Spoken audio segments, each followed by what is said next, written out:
नमस्कार,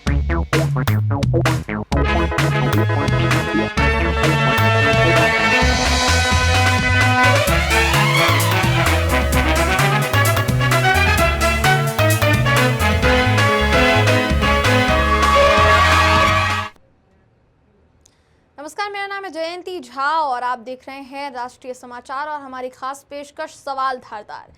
बिहार में चुनाव खत्म होने के बाद से ही लगातार विपक्ष एनडीए पर सवाल खड़े कर रहा है। विपक्ष के वोट चोरी के आरोपों की गूंज संसद से लेकर बिहार विधानसभा तक सुनाई दे चुकी है। आरजेडी से लेकर कांग्रेस के तमाम विधायकों तक बार बार उनके द्वारा आरोप लगाया गया है कि बिहार में नई नवेली सरकार वोट चोरी की देन है। हालांकि अभी तक इस पर बीजेपी भी दमदार अंदाज में विपक्ष को घेर रही थी, मगर जीतन राम मांझी के एक बयान पर अब विपक्ष का पलड़ा जो है वो भारी दिखाई दे रहा है। क्या इन्हीं तमाम मुद्दों पर और इन्हीं तमाम सवालों पर आज चर्चा होगी और सवाल होंगे एकदम धारदार। मगर उससे पहले देखिए हमारी ये खास रिपोर्ट। सोशल मीडिया पर केंद्रीय मंत्री जीतन राम मांझी का एक वीडियो आग की तरह फैल रहा है। बताया जा रहा है कि वीडियो 12 चट्टी का है और हम विधायक ज्योति मांझी के अभिनंदन समारोह का है। केंद्रीय मंत्री सार्वजनिक मंच से एक ऐसा बयान दे चुके हैं जिसके बाद विपक्ष के हाथ एक नया मुद्दा लग गया है और उनकी तरफ से लगातार अब सरकार को घेरा जा रहा है। वीडियो में जीतन राम मांझी क्या कहते सुने जा रहे हैं। एक सीट गलती से हार गलन, अगर हमरा वो कहतन रहल जैसे 2020 में कहलन हल कि हम हार रही है कोई उपाय, उस समय 2700 वोट से हारे थलन, हम प्रयास के लिए जीत गलन। इस साल वो मात्र 1600 वोट से हार रहलन। दुर्भाग्य हमर है, उनका का दिमाग हो गए, हमरा से बात नहीं कैलन और सीधे मैदान छोड़ के भाग गलन। जौन साथी जो 2020 में जो कलेक्टर अभिषेक सिंह जी अभी त्रिपुरा में है, वो टेलीफोन करे थलन कि सर हम तोरा 2700 वोट से पीछे है, लता जिता दिलिए हल, अभी तो 1600 वोट से पीछे है, जितावे में कौन दिक्कत है। हम माथा ठोकली कि हमारा पास अगर जानकारी हुआ था तब ना, तो चल गया घर है। खैर कहे के मतलब कि हम जे रात दिन जनता के काम ला बैठल रहे ही गया में। मांझी ने उस समय के गया डीएम का भी जिक्र किया है जो वर्तमान में त्रिपुरा में पोस्टेड है। ये बयान जितना चौंकाने वाला है उतना ही खतरनाक भी। 2025 विधानसभा चुनाव से पहले विपक्ष लगातार वोट चोरी, ईवीएम में गड़बड़ी और प्रशासनिक हस्तक्षेप के आरोप लगाता रहा है। सत्ता पक्ष ने हर बार इन आरोपों को सिरे से खारिज किया, मगर अब जब सत्ता के ही एक बड़े चेहरे का ये बयान सामने आया है तो विपक्ष ने आरोपों की बौछार करनी शुरू कर दी है। भारतीय जनता पार्टी और जनता दल यू दोनों, उसमें जीतन राम मांझी जी की भी सीटें टेकारी वाली जिसकी चर्चा होने की कि 2700 वोट से हार गए थे। हमको जब फोन किए तो अभिषेक का आईएएस है जो त्रिपुरा में है, जिसका नाम उन्होंने लिया और जिता दिया। इस बार कम वोट से हारे, हमको कहवे नहीं कि पता नहीं क्या इनके मन में था। मांझी जी ने कहा अनिल जी के संदर्भ में, तो हारते थोड़ी है। तो तेजस्वी जी की उन आरोपों को पुष्ट करता है मांझी जी के बयान कि आपने जनादेश को हेरा फेरी करके प्रभावित किया। ये बात तो स्पष्ट हो गया और ये सच बहुत दिन तक छिप नहीं सकता था। मांझी जी ने भाव सामने रखा। 2025 के जो जनादेश हैं वो मशीनरी मैनेजमेंट का जनादेश है। इसमें लोकतंत्र हारा है, मशीनरी तंत्र जीता है। इसी मुद्दे पर सत्ता पक्ष की तरफ से बचाव में क्या कहा गया, सुनिए। चुनाव के समय जो ऑब्जर्वर आते हैं और आरओ की जिम्मेवारी है कि जो चुनाव में मतदान हुआ है उसकी सही संख्या को देखते हुए रिजल्ट प्रकाशित किया जाए। लेकिन कभी कभी इस तरह होता है, अभी जैसे सीतामढ़ी परिहार में 18,000 वोट से गायत्री देवी चुनाव जीत रही, अंतिम राउंड में जीत रही थी, फिर भी ऑब्जर्वर ने 6 घंटा तक रोक करके रखा था। तो इस तरह की समस्या आती है, तो उन्होंने कहा कि इस तरह के समस्या को दूर किया गया और जो वोट गिनती नहीं हुआ था अंतिम राउंड का, वो इसकी चर्चा करना डिटेल नहीं बता पाए हैं उसमें। तो उसकी जब गिनती हुई तो हमारे उम्मीदवार उसमें जीते। कहा कि जब हार रहे थे उस दौरान कॉल हमें किया गया था। हाँ, चूंकि वो अंतिम राउंड का जो है वो गिनती नहीं हुआ था, तो अंतिम राउंड का गिनती हुआ तो उसमें वो चुनाव जीते, तो कॉल किया गया कि उसके बाद रोक दिया गया है वहां पर, तो अंतिम राउंड का गिनती हुआ और उसमें वो जीते। तो वो स्पष्ट उसको डिटेल जो है वही मैं बताना चाहता हूँ। देखिए, इस परिप्रेक्ष्य में उनका कहने का अर्थ क्या है ये तो वही बता पाएंगे, क्योंकि उनका कहने का जो तात्पर्य है ये मुझे समझ में नहीं आ रहा है कि वो कहना क्या चाह रहे हैं।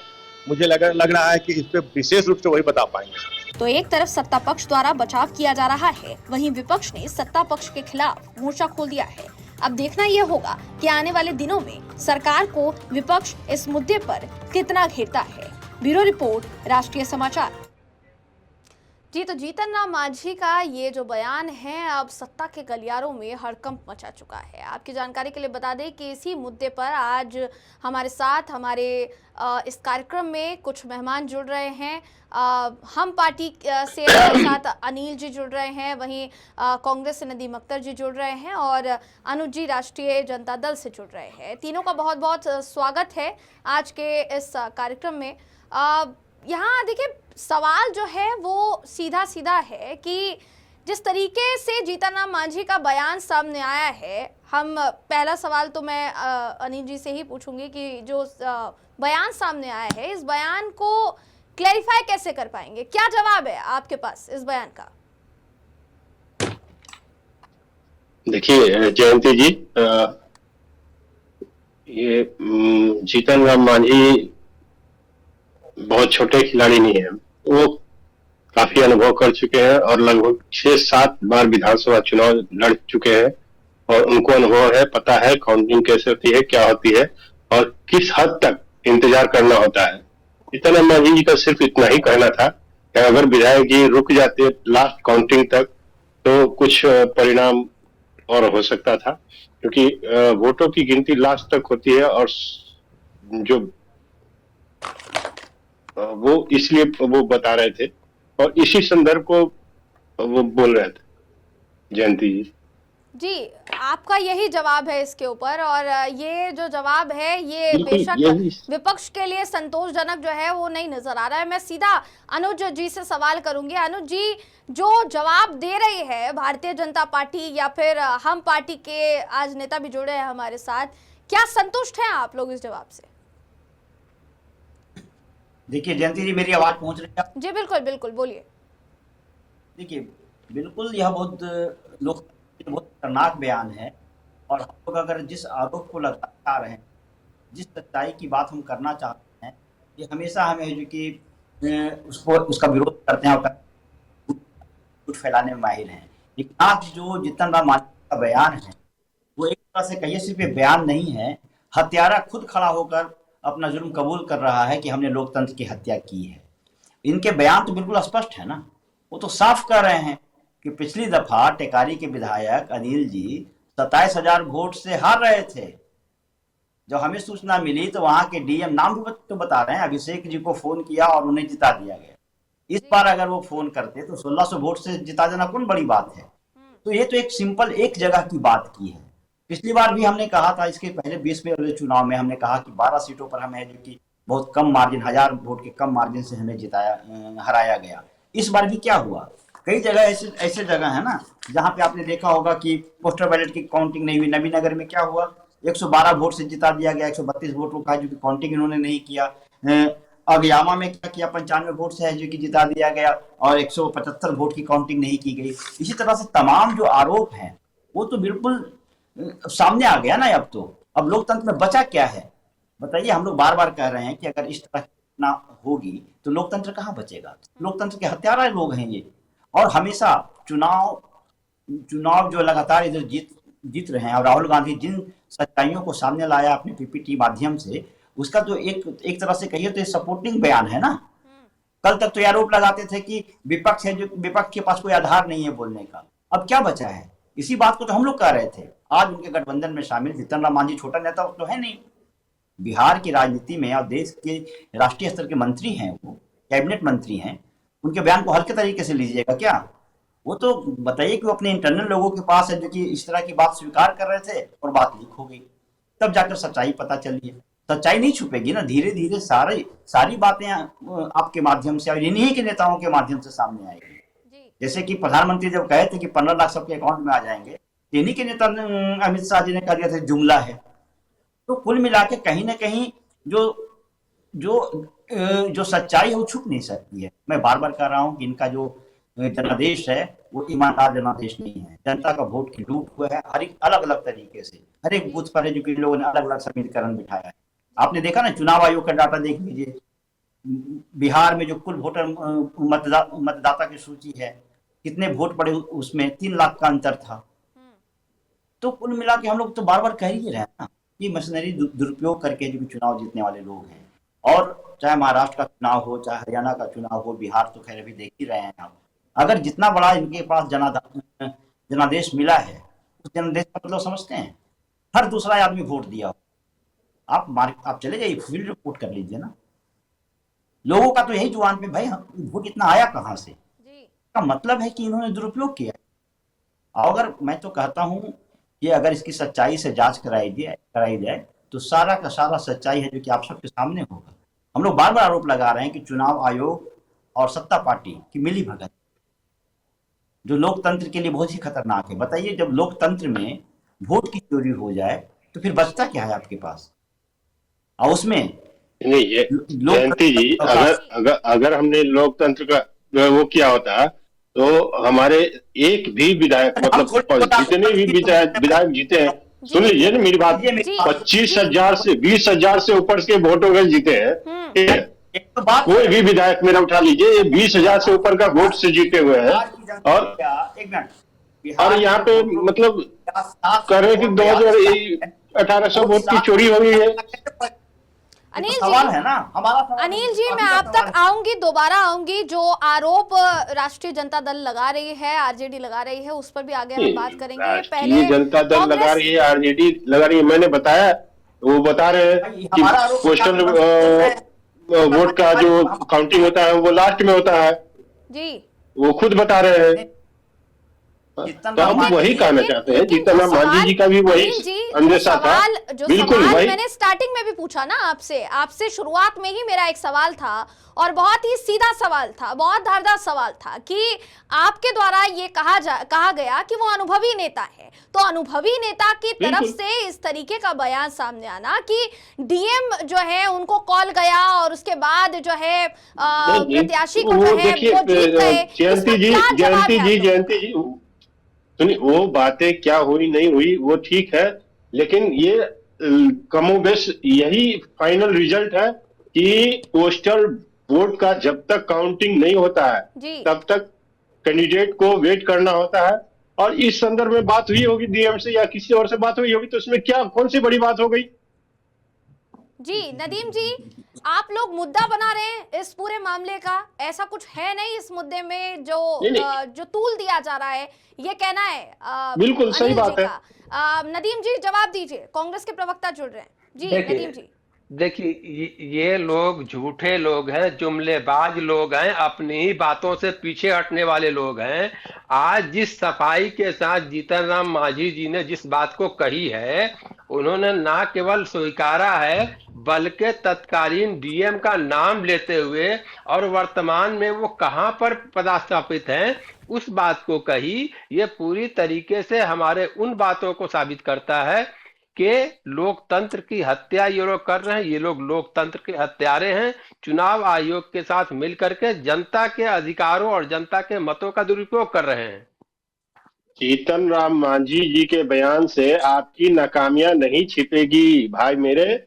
आप तैयारी कीजिए और जनता के बीच रहिए और जनता के बयान से आपकी चोरी और आपकी भ्रष्टाचार उजागर हो गई है। आप किस तरीके से लोकतंत्र की हत्या कर रहे हैं, जीतन राम मांझी ने खुलेआम मंच से बता दिया। आपको शर्म आनी चाहिए इस मुद्दे पे आकर के आप इस तरीके से बात कर रहे हैं। बात की आनी चाहिए, मैं फिर बता रहा हूं, आनी चाहिए कि आप लोकतंत्र की चोरी कर रहे हैं, वोट की चोरी कर रहे हैं और आप यहाँ पे आके उल्टा डिफेंड कर रहे हैं। देखिए, जानकारी होनी चाहिए, जानकारी के अभाव है। अरे जानकारी आपको नहीं है, देखिए, मैं फिर बता रहा हूँ ना, मैं फिर बता रहा हूँ, मैंने कहा कि जीतन राम मांझी छोटे मोटे नेता नहीं है, आपको कुछ नहीं वो पता है, लगभग ऐसे बिल्कुल 10 छोटे मोटे नेता विधानसभा नहीं चुने है। और 10 बार लड़े हैं, उन्होंने 6 बार जीता है। तो 10 और बार लड़ने से चोरी करने का उनका सर्टिफिकेट मिल जाता है क्या? फिर वही बात, वो 10 अनुभव बार है, लड़ने के पता बाद चोरी चलता है करने कि का कहाँ सर्टिफिकेट किस मिल तरह से जाएगा। काउंटिंग होता है। यही अरे भाई, फिर मैंने बिल्कुल कहा चोरी कहाँ बिल्कुल की? मैंने ये कहा बताया यही कि अनुभव उन्होंने साझा पोस्टल किया है वोटिंग कि का कैसे काउंटिंग वोट लास्ट चोरी में की होती जाती है, है, और कैसे ये हारे हुए को लास्ट में जिताया होती जाता है। है। ये गलतफहमी है। मैं फिर आप लोग देखिए, गलतफहमी करते थे, देखिए, जी आप लोग को आती है, हम लोग को नहीं मर्यादा आती है, है। सीधी बात शब्दों मैं की जो बता रहा मर्यादा हूँ, है वो ये बरकरार रखें। हकीकत मेरी आप है। सभी से सीधी गुजारिश बात है, आप लोग वोट कि चोर है, वोट चोरी से प्रधानमंत्री बने, वोट चोरी से बिहार में आप मुख्यमंत्री बने हैं, और 2020 में भी जो आप किए थे वो भी वोट चोरी से आए हैं। देखिए, आपको ये नदीम जी, स्वीकारना पड़ेगा, जहाँ आपके हमारे नेता ही आरजेडी स्वीकार कर रहे हैं। के विधायक एक जीते सवाल वहाँ मेरा- क्या हो गया? मेरा जहाँ हमारे नदीम आरजेडी जी, के विधायक जीते वहाँ क्या हो गया? आप उनको वहाँ हम चोरी नहीं कर तब ना। सकते थे। कांग्रेस और आरजेडी से मेरा एक सवाल यहाँ है कि बेशक देखिए, जीतन राम मांझी का जो बयान सामने आया है उसकी वजह से हम पार्टी और भारतीय जनता पार्टी, जैसा दिलीप जायसवाल का भी बयान शुरुआत में हमने अपने दर्शकों तक पहुंचाया, और उनका कहना था कि वो काउंटिंग की ही बात कर रहे थे और उसी वजह से उन्होंने ये जो बयान है ये दिया है। वो बेशक सवालों के कटघरे में है और सवाल जो है हम उनसे पूछ रहे हैं लगातार, लेकिन बाकी की सीटें जो है वहां पर भी तो भारी अंतर से आरजेडी के नेता जो है वो हारे हैं ना, तो उसको तो नकारा नहीं जा सकता है। उसका जवाब क्या है आप लोग के पास? जब मैदान में जो उतरता है आप ये तो देखिए, हार जीत तो देखिए जी, रखिए बात रखिए। आप ये देखिए कि जिस तरीके से लोकतंत्र की हत्या हो रही है, आप लगभग इसी 25 चुनाव की बात कीजिएगा तो 8 ऐसे कैंडिडेट हैं जिसमें 2-2 उप मुख्यमंत्री शामिल हैं, जिनको 1,22,408, 480, 422 यानी 400 से लेकर 500 बीच के वोटों का अंतर है। और 1,22,000 क्या ये संयोग है या प्रयोग है? हम लोग इस तरीके से इनके हर एक चीजों को उजागर करते आए हैं, और ये लोग जो आज मांझी जी ने जो कहा है वो बिल्कुल सच्चाई उनके मुंह से गलती से निकल गई है। चूंकि ये लोग बार बार झूठ बोलते हैं, लेकिन गलती से सच, देखिए सच बहुत देर तक छुप नहीं सकता है, सच ये निकल के सामने आया है। और जब मांझी जी ये कह रहे हैं और साथ साथ वोटों का नंबर बता रहे हैं, उस वक्त के आरओ यानी तत्कालीन डीएम का नाम बता रहे हैं, अब इसमें कहां कंफ्यूजन और गुंजाइश की बात होती है? ये लोग पूरी तरीके से वोट चोरी करके केंद्र भी सरकार बनाए हैं। आपको पता होगा कि प्रधानमंत्री जी के संसदीय क्षेत्र में 4 घंटे तक अपडेट रोक दिया गया था। 4 घंटे के बाद प्रधानमंत्री को उनको घोषित कर दिया गया, वो जीत गए। इस तरीके सिर्फ एक नहीं है, अनेकों सीट हैं। 20 में देखिए एनडीए को जो कहा जा रहा है विपक्ष की तरफ से, उसका जवाब दीजिए अनिल जी। देखिए भाई मेरे, आप जीतन राम मांझी जी के बयानों को मुद्दा बनाकर आप अपनी कमियां नहीं छुपा सकते। मैं फिर कह रहा हूँ, अरे आप या तो जीतन राम मांझी के बयान को खारिज कीजिए या उसको मानिए, 2 से 1 आप कर लीजिए। जीतन राम मांझी जी सच्चे हैं और सच्चाई बोलते हैं, ये आपने कहा, बिल्कुल। हाँ, और उन्होंने कोई गलत नहीं कहा, लेकिन सच्चाई को आप अपने स्तर से यूज कीजिए, अपने मतलब से यूज कीजिए। ये भी नहीं होने, अरे हम नहीं, ये भी नहीं होने देंगे। मांझी जी जो बोले हैं उसी बात को हम दोहरा रहे हैं। मैंने फिर बताया, उसी बात को मैं बता रहा हूँ, ऐसी बात कर रहे हैं। नहीं, फिर वही बात मैं बता रहा हूँ। जीतन राम मांझी जी ने जो भी प्रक्रिया हो, जो भी बात किया हो, या डीएम से बात किया हो, किसी भी पदाधिकारी से बात किया हो, वो इसी बात के ओर इंगित करता है कि उन्होंने बताया था कि पोस्टल वोटिंग का काउंटिंग लास्ट में होता है और लास्ट तक वेट करने चाहिए थे हमारे विधायक जी को। आपको मांझी जी के बयान को दोबारा सुननी चाहिए। ठीक है, नहीं बिल्कुल, आप मांझी जी के बयान को दोबारा सुनिए, आपके समझ में आ जाएगा कि आप लोग कोई सलाह नहीं दीजिए, आप चोरों से सलाह नहीं लेते हैं, जनता में जाइए, सलाह नहीं लेते हैं, हम लोग वोट चोरों से सलाह नहीं लेते हैं। सीट जो है आपको मिल जाता है, ठीक है। बिहार में कहाँ सीट मिली? आपका काम का परिणाम देने की जरूरत नहीं है, काम का परिणाम परिणाम नहीं दिखाए तो आप करते क्या? आपके प्रधानमंत्री का क्या जीरो है, क्या काम है? आपका काम का परिणाम बिहार में जीरो है। जी देखिए नदीम जी यहाँ मेरा सवाल एक और है नदीम जी, कि ये अभी फिलहाल के लिए जो आरोप आप लोगों की तरफ से लगाए जा रहे हैं, देखिए बहुत सी ऐसी सीटें हैं जहां पर भारी वोटों के अंतर से आरजेडी के जो विधायक हैं उनको हार मिली है, महागठबंधन के विधायकों को हार मिली है। इसमें इस फैक्ट को नकारा नहीं जा सकता। अगर आप लोग साबित कर पाते तो शायद आज वो उस स्थिति में होते, मजबूत स्थिति में होते। आप लोग की जीतन राम मांझी के बयान को लेकर आप न्यायालय तक जा रहे हैं या फिर उनके बयान को लेकर जो है मोर्चा संभाल रही है महागठबंधन, तो क्या ये मोर्चा संभालते हुए आगे दिखाई देंगे आप लोग? अरे आज से नहीं, हम लोग इसी बात को इनके खिलाफ जोड़ता हूँ। नदीम भाई जरा सुन लीजिए। अनिल जी सवाल पहले कांग्रेस के प्रवक्ता से मैं आप तक आती हूँ। बिल्कुल 2 मिनट। आरजेडी के मेरे प्रवक्ता जो है 5 विधायक जो है, मेरे 5 विधायक जो है 20,000 से नीचे से वोट नहीं जीते, 20,000 से ऊपर से जीते हैं। अनिल जी पहले नदीम जी को अपना जवाब पूरा करने दीजिए। जी नदीम जी बोलिए। बिल्कुल बिल्कुल बोलिए। देखिए हम लोग वही कह रहे हैं कि आप जिस तरीके से कह रही हैं कि हारे हैं, तो लोकतंत्र में हार जीत होती है, लेकिन जिस तरीके से चुनावी मशीनरी का, चुनाव आयोग का दुरुपयोग किया जा रहा है, बुरी तरह से नहीं होती है ये। अरे आप भूल गए कि आप कभी 2 सीट पे थे। आप अपना भी आप याद करके आइए। अनुज जी कुछ कहना चाह रहे हैं? एक सीट पर जीतन राम मांझी जीते थे, वो भी मेहनत किए थे। अनिल जी आप अरे सुनिएगा, दूसरे जो मेहमान हैं उनको भी अपनी बात रखने दीजिए। अनुज जी बात रखिए अपनी। देखिए सबसे पहले जयंती जी, डिबेट में अगर कोई एक आदमी बोले तो बेहतर होगा जी, क्योंकि बात रखिए। लगातार बीच में इंटरप्रेट करने की आदत है। जी जी जी। हम लोग बार बार कह रहे हैं कि लोकतंत्र की हत्या हो चुका है, ठीक है ना। हत्यारा आज खुद कबूल कर लिया। हम याद करिए कि बिहार का चुनाव शुरू होने से पहले पूरे बिहार में एक नारा चल रहा था, वोट चोर गद्दी छोड़।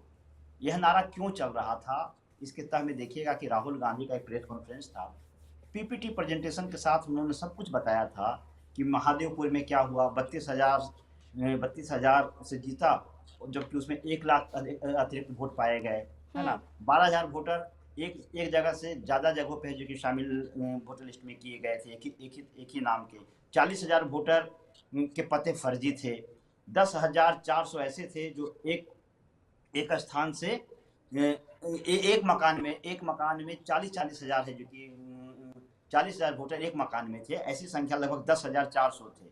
4,000 वोटर बिना फोटो के थे। तो तमाम तरह के उन्होंने बिल्कुल डेटा के साथ उन्होंने एक पावर प्रेजेंटेशन दिया था और बिहार में जन आंदोलन खड़ा हुआ था। और बार बार ये आरोप लगा रहे हैं कि जनता इसीलिए आपको बाहर रखे हुए है। अरे भाई सत्ता में आप हैं, आप अपनी बात करिए, हम तो बाहर हैं ही, 20 साल से हम सड़क पर हैं और आपकी कमियों को हम गिना रहे हैं और पब्लिक हमारे साथ थी। लेकिन अगर चुनाव में इसी तरह का धांधली होता रहा तो हम कैसे जीतेंगे? SIR क्यों कराया गया? 65 लाख वोट क्यों काटा गया? किस टेंडेंसी से काटा गया? आप समझ लीजिए, इनका मशीनरी का दुरुपयोग करना था। आप एक बताइए, EVM सेंटर पर जब हम लोग कह रहे थे कि 2 घंटा बिजली गुम हो गई, सासाराम में कितना हंगामा हुआ, एक ट्रक घुसता है और क्योंकि सुबह निकलता है, तो उसमें EVM में फेरबदल हुआ, कौन सी बड़ी बात है? हम लोग जब कह रहे थे स्वीकार नहीं कर रहे थे। दूसरी बात, अगर इनकी स्थिति बहुत अच्छी रहती तो बीच चुनाव में 10,000 रुपया बांटने की क्या जरूरत थी? क्योंकि इनको एहसास था कि जनता इनको नकार चुकी है और इसलिए जिस तरह से चुनाव से पहले लोग दारू और मुर्गा पैसा बांटते थे, ठीक उसी तर्ज पर इन्होंने क्या किया, जिस दिन आचार संहिता लागू होना था उस दिन है जो कि 10,000 रुपये अकाउंट में डाल दिया, बीच चुनाव में भी 10,000 रुपया डाल दिया। तो एक बिल्कुल चुनावी मशीनरी का दुरुपयोग है, जग जाहिर है ना। अब देखिए जहाँ 95 वोट से 132 वोट से जहाँ जबरदस्ती जिताया गया, वहाँ पोस्टर बैनर की गिनती नहीं की गई। कितना सबूत है हमारे पास, लेकिन जाए तो जाए कहाँ, सुने कौन? सत्ता और चुनाव आयोग के बीच में तो गठजोड़ है, ये तो सब कोई जान रहा है ना। और आप बहुत सीना चौड़ा करके कह रहे हैं कि आप चुनाव हार गए। अरे भैया, जितना बड़ा मैंडेट मिला है ना, ऐतिहासिक मैंडेट है, रिकॉर्ड मैंडेट है। इसमें अगर इस तरह का अगर होता तो हर तीसरा आदमी कहता कि मैं एनडीए को वोट दिया हूँ। बाजार में घूम कर देखिए ना, उनको तो आश्चर्य लग रहा है कि इतनी बड़ी जीत हुई कैसे, हमने तो वोट ही नहीं दिया। तो इसका मतलब साफ है कि आपने जो कि दुरुपयोग किया। एक बात और, मेरा डाटा नहीं है, चुनाव आयोग का डाटा है कि बिहार के वोटर लिस्ट में कुल संख्या कितनी है मतदाताओं की, 7,42,000 की। और आपने कहा कि वोट की काउंटिंग कितना हो गया, 7,45,000। 3 लाख कैसे बढ़ गए? दूसरी बात, कि जब चुनाव खत्म होता है, आपने कहा 66.9% मतदान हुआ है, उसके हिसाब से है जो कि 11 करोड़ के आसपास कुल आबादी हो जाती है, यानी 100% से भी ज्यादा। तो और अब यहाँ पे है जो कि गाल बजा रहे हैं कि हमारे हर एक प्रत्याशी जो 20,000 से जीते हैं। यही तो सवाल है कि 20,000 वोट से कैसे जीते? इतनी जनसंख्या कहाँ से आ गई? जब वोटर लिस्ट में नाम इतना है तो ज्यादा वोट कैसे पड़ गया? आज तो जो कि जितन राम बयान देकर इस चीज को साबित कर दिए कि आप चुनाव जीतने के लिए किसी भी हद तक उतर सकते हैं। अनिल जी, जो आरोप अभी फिलहाल के लिए लगाए जा रहे हैं विपक्ष की तरफ से, और जैसा अभी अनुज जी ने कहा कि उन तमाम आरोपों को पुष्टि जो है उन आरोपों की कर दी है, अब क्या जवाब है? क्योंकि जाहिर है, देखिए जिस तरीके का बयान उनका सामने आया है, बीजेपी की तरफ से भी बचाव किया जा रहा है, आप लोगों की तरफ से भी बचाव किया जा रहा है, लेकिन विपक्ष जो है वो फिलहाल संतुष्टि नहीं मिल रही है आप लोग के क्लैरिफिकेशन से। नहीं, अनुज जी का समझ सकते हैं, उनकी हार का ये जो है फ्रस्ट्रेशन है वो दिख रहा है। बिल्कुल बिल्कुल, मैं वो दिखा रहा हूँ भाई। मैं ये कह रहा हूँ कि उन्होंने कहा कि कहाँ से वो वोट जुट गए और जो 20,000 से ज्यादा। मैं ये कह रहा हूँ कि कहीं भी आप दिखा दीजिए जो 20,000 में फर्जी वोटर है या फिर ये गलत वोटर है, तो ये कहाँ से ले आते हैं आप? कौन आपको दिखा दिया? ना, उनका डाटा अरे यार, फिर भाई चुनाव आयोग ने तो अपना काम किया और उन्होंने चुनाव आयोग ने जिस तरह से SIR किया और बहुत कम समय बहुत मेरे भाई मेरे सुन लीजिए, बहुत कम समय में उन्होंने। फिर वही बात, अब ठेकेदार बैठे कि आरजेडी वाले लोग ठेकेदार होते हैं कि हम लोग ठेकेदार होते हैं? आप लोग तो जब चुनाव आयोग सवाल किया है तो आप लोग आके जवाब देते हैं। नहीं, गणेश कुमार की बचाव आप लोग करते हैं। हम लोग बचाव नहीं करते हैं, हम लोग तारीफ करते हैं उनके कार्यों की, उनकी सराहना करते हैं। हम उनको बचाव नहीं करते हैं। सराहना तो करते हैं। 2023 में क्यों ये कानून 2023 में क्यों ये कानून लाया कि चुनाव आयोग के ऊपर कोई FIR नहीं होगा, कोई केस नहीं होगा? चुनाव आयोग के नियुक्ति की प्रक्रिया CGI को क्यों बाहर किए? आप लोग चोरी करते हैं और चोरी करने वालों को बचाने के लिए कानून बनाते हैं। नहीं, अब आप अपने तरफ से बोल लीजिए, वो अलग बात है। लेकिन ये कानून क्यों बना? आप इस बात का जवाब दीजिए। 2023 के लिए ये कानून क्यों बनाए? नदीम जी, अनिल जी को अपनी बात रखने दीजिए, उसके बाद आपके पास आती हूँ। जी बोलिए अनिल जी। देखिए, चुनाव आयोग के लिए कानून, जिस समय कानून बनाना जरूरी होता है, वो एक ही टीम होती है, बैठकर बातचीत करती है कि कौन सी चीज किस समय लागू किया जाना चाहिए। अभी हमारे अनुज भाई जी कह रहे थे कि बीच चुनाव में पैसा बांटा गया। भाई मेरे, वो योजना का तहत काम हो रहा था और उस योजना का घोषणा चुनाव से पहले किया गया था। आप कह रहे हैं कि वोटिंग के दिन पैसा दिया गया, तो वो कार्यक्रम था, वो कार्यक्रम को चालू किया गया था, चलाया गया था। अब उसमें उस पैसे को याद है हो रहा है। आप एक बात का जवाब दीजिए, आप एक बात का जवाब दीजिए। मेरे एक सवाल का आप जवाब दे दीजिए कि ऐसा ही एक स्कीम जो है राजस्थान में गहलोत जी के सरकार में वो लाया गया था कि लोगों को स्मार्टफोन दिया जाएगा। वो चुनाव के पहले का वो घोषणा था। जब चुनाव के बीच में बांटा जा रहा था तो चुनाव आयोग उसके ऊपर बैन लगाया था, उसको रोका था कि मोरल कोड ऑफ कंडक्ट के खिलाफ है। तो ये आप 30 तारीख को पैसा दे रहे हैं और 2 चुनावों के बीच में आप पैसा दे रहे हैं और आपकी इतनी जल्दी है कि आपकी चोरी पकड़ी है कि आप महिलाओं के जगह पुरुषों को पैसा दे दिए हैं और आप खुद उसको आज नोटिस दे रहे हैं। तो आपकी चोरी सब जगह से पकड़ी जाती है। आप लोग जिस तरीके से अनैतिक तरीके से लोकतंत्र की हत्या कर रहे हैं, इससे आप बहुत देर तक बच नहीं पाइएगा। सबको हिसाब देना पड़ेगा, एक-एक करके हिसाब देना पड़ेगा। नदीम भाई आप खुश हो लीजिए इस बात को कहकर, हम आपकी बात को सुन लेते हैं।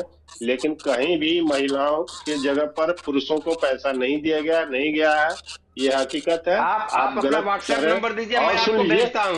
आप व्हाट्सएप नंबर भेजिए, मैं आपको डिटेल भेजता हूँ। ठीक है, मेरी व्हाट्सएप नंबर ले लीजिएगा। तथ्यों पर आप लोग बात कीजिए, जो भी बात है वो पब्लिक डोमेन में होनी चाहिए। तथ्यों पर बात कीजिए, ये व्हाट्सएप नंबर और ये आधार कार्ड होता देता हूँ ना, मैं इनको तथ्य दे दूंगा। 8% वोट महिलाओं ने किया है पिछले चुनाव के अपेक्षा इस चुनाव में 8% वोट महिलाओं की महिलाओं ने बढ़ी है। वोट किया तो ये क्या आपको ही किया? ये अरे भाई मेरे, चुनाव कार्यक्रम महिलाओं का चल रहा है बिहार में। नीतीश कुमार का सुशासन देख रहे हैं लोग, सब कर रहे हैं, वो तो दिख रहा है। आरजेडी को अभी वोट एक करेंगे क्या? महिला डॉक्टर को जिस आरजेडी को तरीके वोट से अपमानित करेंगे? किया उसके लिए माफी मांगिए। आरजेडी में महिलाओं को क्या स्थिति होती है, उनकी बहन से पूछ लिए तेजस्वी जी की। हाँ, क्या अरे आप महिलाओं का अपने इज्जत यहाँ होगा? देखिए ना। देखिए मेरी बात अरे सुनिए, आप- वहाँ हम नहीं जाना आप- चाहते हैं, किसी परिवार में नहीं किसी जाना चाहते हैं। यहाँ जो इसलिए मुद्दा सुन है, लीजिए मेरी बात को। यहाँ जो मुद्दा है उससे ना भटका जाए। हम ये कहना मुद्दा चाह यहाँ रहे पर हैं जीतन राम मांझी कि के बयान से महिलाओं जुड़ा का हुआ है, और वो जो सम्मान मुद्दा है उससे कोई ना भटके। नीतीश कुमार जी और पूरे भाजपा के जितने भी एनडीए कैंडिडेट है सारे लोग करते हैं, ठीक है। और ये हम किसी को अरे सर्टिफिकेट नहीं दे रहे हैं, समझ गए, लेकिन तो सुनिए आप ना, बनवा रहे सुनिए ना, हैं। महिलाओं क्या का स्थिति है एक महिलाओं सवाल का की? जवाब दे वो दीजिए। अरे महिलाओं के ऊपर एक सवाल का जवाब दे दीजिए। वो प्रधानमंत्री जी जिस बेचारी यशोदा बहन जी को छोड़ दिए हैं, वो महिला नहीं है, देखिए उसको हक की यहाँ जरूरत नहीं ये है, जो उसको डिबेट न्याय का नहीं जो चाहिए। मुद्दा है, मुख्य मुद्दा है, उससे ठीक। भटका जा रहा है। अरे, और मैं आप मैं सभी कह रहा हूँ, से ये उस महिला निवेदन को न्याय नहीं करूंगी चाहिए। कि मुद्दे से जो है वो भटका ना उस जाए। महिला के अनुज जी साथ से क्या मैं अन्याय आखिरी हुआ है, सवाल, ये आप जानते हैं अनुज क्या? जी से मैं आप आखिरी ठेका सवाल लिए लेना हुए हैं क्या? चाहूंगी, और ये पूरा आखिरी देश सवाल जान रहा देखिए यही है। है तो अनुज जी आप कि तेजस्वी आगे के बयान का ठेका क्या आप इस लिए मुद्दे हैं। को लेकर कुछ नहीं जानते हैं आप लोग, केवल इसको तेजस्वी की बात का ठेका आप ले रखे हैं क्या?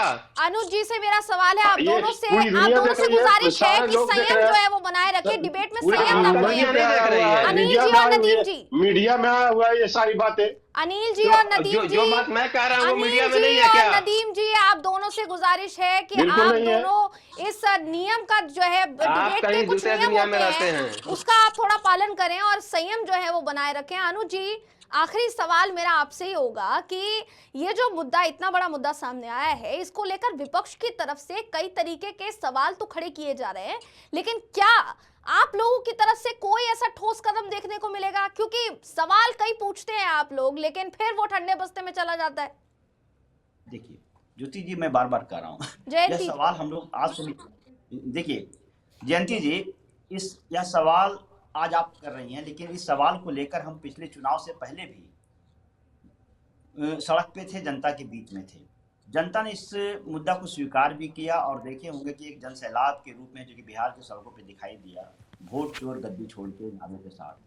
तो ऐसा नहीं है कि हम सड़क जनता के बीच में नहीं, और जनता नहीं समझ रही है, लेकिन चूंकि सरकार निरंकुश हो गई है, यह सरकार तमाम संवैधानिक संस्थाओं पे कब्जा कर ली है। कहते हैं ना कि सैया भैल कोतवाल तो डर काहे का, हम जाएं तो जाएं कहाँ। और जो लोकतंत्र है, लोकतंत्र का जो चौथा स्तंभ जिसको आप मीडिया कहते हैं, वो अब देखिए ना गोदी मीडिया में बदल गया है। हम तो कहते हैं कि इतना बड़ा मसला है, जब लोकतंत्र में वोट का अधिकार ही नहीं बचेगा, जब उसकी चोरी हो जाएगी, तो फिर इस देश में क्या बचेगा। बाबा साहब भीमराव अम्बेडकर ने जो वंचित समुदाय के लोग हैं, जो हाशिए के निचले स्तर पे खड़े हैं, उनको भी वोट का अधिकार दिया था, ताकि अपनी मर्जी से सरकार चुन पाए। अगर उसकी चोरी हो जाए तो इस देश के लिए इससे बड़ा दुर्भाग्य क्या हो सकता है। लेकिन बात है कि हम तो उठा रहे हैं, और जिस तरह से ना इस संसद में चर्चा करते हैं, ना है जो कि सड़क पे जाइए तो उल्टा ये है जो कि देशद्रोही और है जो कि झूठा इल्जाम लगाते हैं हम लोगों पे। मीडिया हमारा साथ नहीं दे रहा है, हम कैसे लड़ें। और मैं तो कहता हूँ कि आप तमाम तरह से तैयारी कर लीजिए चुनाव की, लेकिन अगर इस तरह अव्यवस्था, वोट चोरी होता रहा, तो आप कैसे जीत जाएंगे आप। और यही गाल बजाते रहेंगे कि 20 सालों में हमने बहुत काम किया, जबकि बिहार की बदहाली देख रहे हैं ना। युवा परेशान, महिलाएं परेशान, किसान परेशान, जो सरकारी कर्मचारी हैं वो परेशान, हर जगह निराशा की स्थिति थी। और जनता इस बार मानकर चल रही थी कि हम बिहार में सरकार बदल देंगे जी। और इनको इस डर का एहसास था, इसलिए इन्होंने जो कि 10,000 रुपया का है जो कि रुपया बांटा। ये बड़े आराम से कह देते हैं कि योजना का हिस्सा है। अरे भैया, आपको चुनाव के समय में योजना का हिस्सा नजर आ रहा है। 2 साल पहले 20 साल से सत्ता में कहाँ गए थे महिलाओं को अधिकार दिलाने के नाम पे? उनको पहले क्यों नहीं बांटा आपने? चुनाव के समय आपको याद आता है कि 10,000 रुपया देना है। और आपके कार्यकर्ता जो समझा रहे हैं कि अगर 10,000 रुपया मिला है तो वोट किसको दोगे? जो जिस सरकार ने दिया उसी को देना। और तमाम जीविका दीदी को आपने जो कि कार्यकर्ता बना दिया जी। और आप कह रहे हैं कि चुनाव में पैसे नहीं बांटे गए। चुनाव से इसका कोई संबंध नहीं था। कौन नहीं जानता, किसको बेवकूफ बना रहे हैं। अगर आप ईमानदारी से लड़िएगा ना तो आपको पता चल जाएगा। मैं बार बार कहता हूँ, जब तक सुबह में जो कि पोस्टल बैलेट से काउंटिंग हो रहा था, हम आगे थे। जैसे ईवीएम खुलता है हम पीछे हो जाते हैं। और जहां हाजी की 95 वोट से 132 वोट से हम जीत गए थे, वहां आपने क्या किया? तमाम पोस्टल बैलेट को रिजेक्ट कर दिया। क्या उसमें एक भी हमारे नाम का वोट नहीं पड़ता? रिजेक्ट कैसे कर दिया आपने? चंडीगढ़ की घटना आपको पता नहीं, सुप्रीम कोर्ट ने फिर उस पर क्या संज्ञान लिया? तो आप कहां बच कर जाएंगे? सच्चाई है कि वोट चोरी में आपकी हिस्सेदारी है और अब चुनाव आयोग और आपका मिली भगत है। ये जनता भी जानती है, लेकिन जनता भी क्या करे? जी, तो सवाल जो है वो विपक्ष की तरफ से पूछे जा रहे हैं और सत्ता पक्ष का कहना है कि क्योंकि हार हुई है तो उसी की जो टीस है वो बार बार लग रही है। देखिए, आज के इस कार्यक्रम में हमने चर्चा की कि जीतन राम मांझी का जो बयान था वो उसके बाद विपक्ष की तरफ से क्या मुद्दा सामने आया है। हमारे साथ जितने भी मेहमान आज के इस कार्यक्रम में जुड़े थे, अनिल जी, अनुज जी, नदीम जी, तीनों जी, का मैं 2 मिनट अनुज जी के बातों का जवाब दे देता हूँ। जी रखिए 2 मिनट में, बहुत जल्दी में। जी जी जी देखिए अनुज भाई, आपको भी मालूम होगा कि बिहार में सड़कें कितनी अच्छी थी और आज सड़कें कितनी अच्छी हैं। आपको भी मालूम होगा कि लॉ एंड ऑर्डर की क्या स्थिति थी बिहार में और आज की स्थिति में क्या स्थिति है। मेरी भाई सुन तो लीजिए। फिर जब पता है तो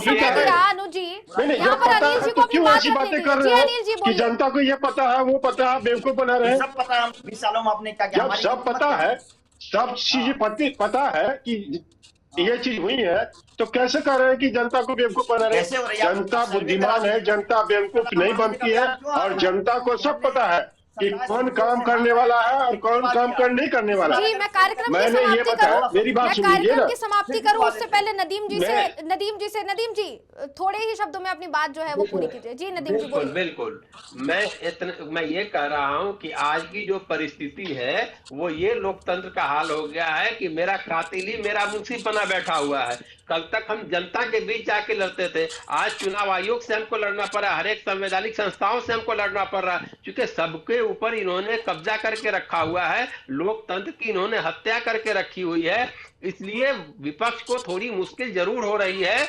लेकिन इन सारे चोरों को हम पकड़ेंगे और सारे चोरों को पकड़ करके उनको सही जगह पे ले जाएंगे और देश में एक बार फिर से लोकतंत्र आएगी। ये चोरी तंत्र बहुत दिनों तक नहीं चलने वाला है। आरोप लगाए जा रहे हैं और आरोपों की बौछार लगातार जारी है, मगर सत्ता पक्ष भी अपने बयान पर अडिग है। जीतन राम मांझी का जो बयान सामने आया है, स्पष्टीकरण जो है वो साफ तौर पर राष्ट्रीय समाचार पर हम पार्टी के जो नेता हैं अनिल जी उन्होंने रखा है। तो आप तीनों ही मेहमानों का आज के इस कार्यक्रम में जुड़ने के लिए बहुत बहुत धन्यवाद।